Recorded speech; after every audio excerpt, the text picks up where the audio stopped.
I want to show you two different types of needles that we will have in our classroom.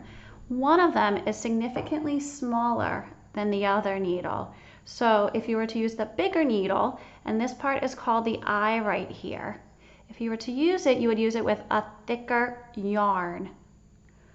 If you use the smaller needle, you will use it with a thread or embroidery floss, and you will put it through this hole.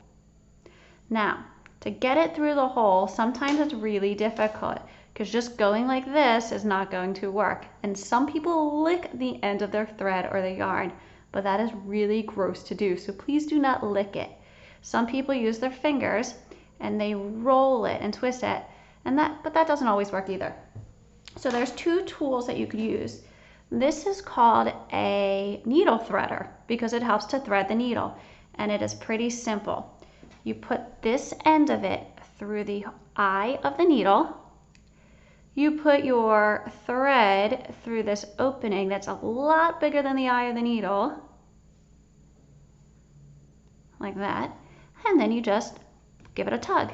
And there you go, you just threaded the needle.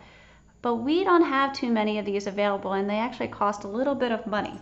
So what we do is we take a tiny square piece of paper.